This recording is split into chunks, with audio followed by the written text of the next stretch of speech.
It is good to come together for the purpose of co-creating. Do you agree? Yes. Co-creating at its best, yes. We come from non-physical. You are focused from physical, but you are more non-physical than you are physical. Do you know that? Not possible at all to separate the physical you from the non-physical you. You can pinch it off a little, and when you do, you feel it. And you can come into alignment with who you really are, and when you do, you feel it. But you are source energy here in these physical bodies, on the leading edge, powerful creators. So why are you here? Not here in this room. We know you were dragged kicking and screaming here, but why are you here in these physical bodies? What brings you? Why would source energy, the likes of you, choose to project your consciousness into an environment of contrast? What would be the possible reason for that? If you are source energy, and you are therefore pure positive energy, if you are a stream of consciousness that has managed to bring yourself into vibrational alignment with well-being, with all that is well, with source, why would you come into a physical body? What could possibly be your motivation? And we say what your motivation is that you liked the idea of an environment of variety. And as you come forth into this environment of variety, the reason that you come is because you know that the contrast will cause a focusing, and that focusing will cause a birthing of yet a new preference. You know that variety will induce from you a further desire. The entire universe is based upon that. And as that source energy, you also knew that when that desire is born within you, that desire would be a summoning point, that it would literally summon forth unto itself, because you are, from your non-physical standpoint, completely aware of the way law of attraction works. You know that it is a vibrational universe, and you know that anything that you are living causes a refocusing of your personal preferences. You know that you are, above all other things, a summoner unto you. So you said, I would like to project a part of my consciousness into a variety that would stimulate new preferences. And as those new preferences are born, I know that those new preferences will summon unto them. And the evolution of all things is about that. So in simple terms and accurate terms, we could say to you that the contrast that sometimes you struggle within is the very basis of the eternalness that we all experience, because you cannot stop processing. And in your processing, you cannot stop determining from your personal perspective. And that personal perspective, therefore, summons unto itself. So the eternalness continues. So see it as it is. From some point of consciousness, you imagine something more, and you are so good at imagining it that you bring it about. We'll talk more about the evolution of thought into manifestation later on. So you imagine something, like from your non-physical, you imagine yourself in a physical environment, and in that imagery, it comes about. And now you stand in that leading edge being that you imagined from non-physical, but you don't cease your processing. You don't cease your personal determining. You continue to give birth to desires which continue to summon forward. When a preference is born within you, it is seen by the larger part of you, by the non-physical part of you, by the God within you, by the all that is. It is seen to be an important determination that is accurate and valid and worthy of fulfillment. Because no one could choose better what is best for you than you right out here on the leading edge. Even if you are the one-celled organism, you are choosing, and in your choice, Source agrees. So some of you who have been listening to us for a while may have heard us say that When you ask, it is given every single time. You may have heard us say that there are 3 steps to the creative process. Step 1 is ask. Contrast helps you do that. You don't even have to be consciously aware. Contrast will induce a request from you. So step 1, automatic. Step 2, not your work, because the non-physical source energy is the answerer of what you are asking for. And then step 3 is you, from your physical perspective, must become a vibrational match to what you are asking for. So now we are wanting you to understand that step 1 and that step 2 happens because contrast causes you to ask, and source knows the perfection of your ability to ask and says yes immediately. So you're having an experience where something happens that you do not like. You observe something that you do not like. And in the midst of that, an automatic recognition of what would be specifically better about this specific incident moves out of you. Flows like a rocket.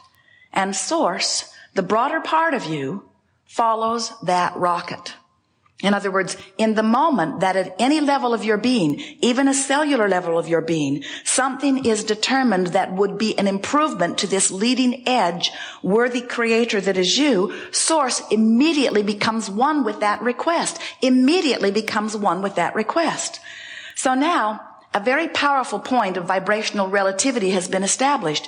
A new desire has been born, and source has become it. That's why when you ask, it is given every single time. So the only question is, and it's really the question that we talk about all day, every day in these Art of Allowing workshops, what are you doing with your now human personality perspective ego to hold yourself in alignment with what you have just become, or to hold yourself not in alignment with what you have just become? And when you are doing something that brings you into alignment with what you have just become, you feel wonderful. And if you are doing something that is holding you apart from what you have just become, you don't feel so good. In other words, when you allow yourself to be who you really are, you feel the fulfillment of that. But when you hold yourself apart from that, you feel the uneasiness of that. Isn't that wonderful? You have this guidance system within you that lets you know your vibrational alignment or not. You have to find a way to vibrate in alignment with what you're asking for, because if your signal is not about what you're asking for, law of attraction cannot deliver it to you. If you've got part of your signal saying more money please, and part of your signal saying there's never enough for me, there is injustice in the world, those people over there have more than their fair share, bad things happened in my life and I didn't get queued up for the receiving of money, my part of the world doesn't make enough money, the place that I live never gets enough money. The chips are stacked against me. In that beating of that drum, you are holding yourself apart from what you are asking for. And the negative emotion that you call fear, or the negative emotion that you call anger, or the negative emotion that you call frustration, are your indications of your vibrational relativity to what you're asking for.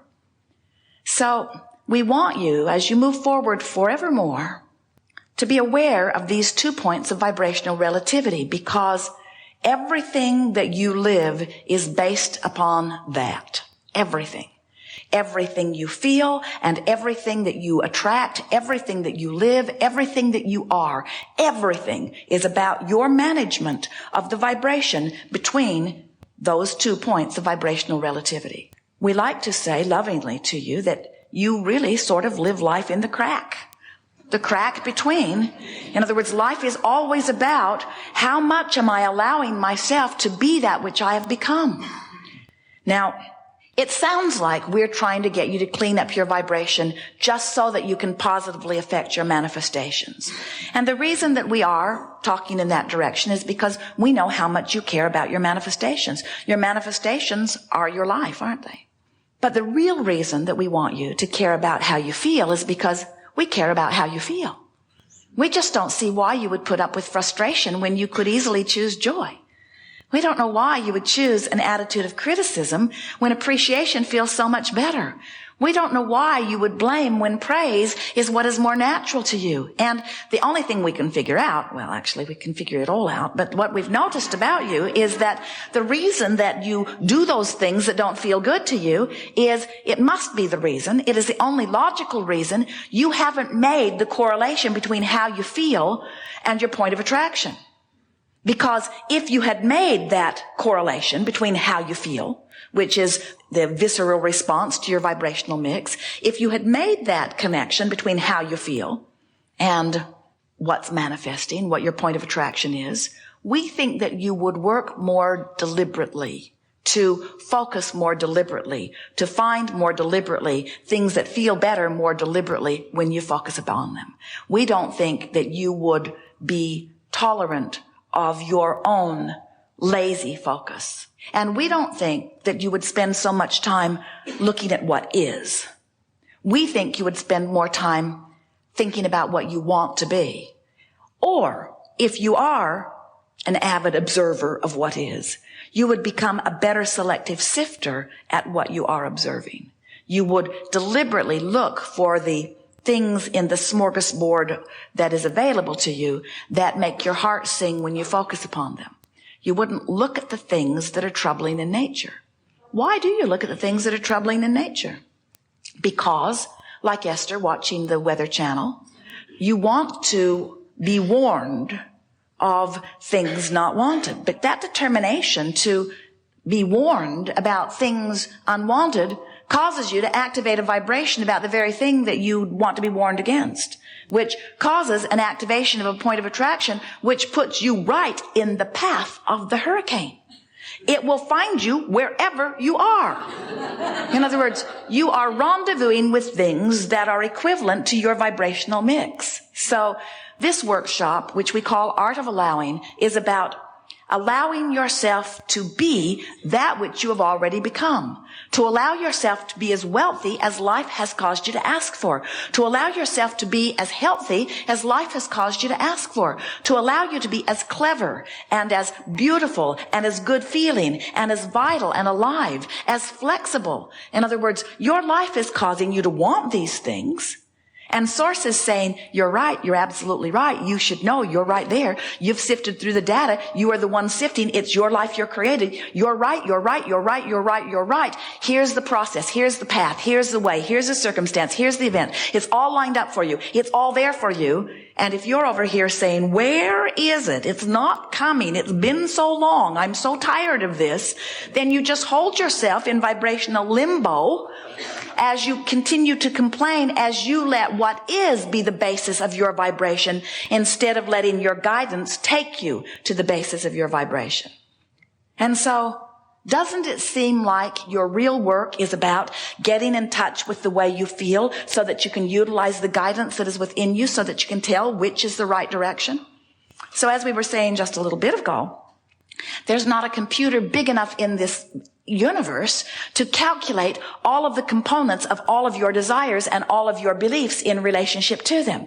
There's just too much. But you have guidance within you that is calculating it in every moment, so much so that every thought you think, every word you speak, every action you offer is evaluated and you're getting instant feedback to know your direction. It is the most incredible gyroscope, the most incredible navigational system that is ever imaginable, and it is within you and it is active and working for you in every day. But you gotta care how you feel, and you gotta know what how you feel means, and you gotta understand that if you don't feel bad, you're moving towards something that you will like when you get there, and that if you do feel bad, you're moving towards something that you're not gonna like when you get there. You just gotta get those simple elements in place. You gotta care how you feel. Now, having said that, we want you to care how you feel. We just don't want you to beat yourself up about how you feel. We don't want you to feel bad about feeling bad. We want you to feel glad that you know that you feel bad.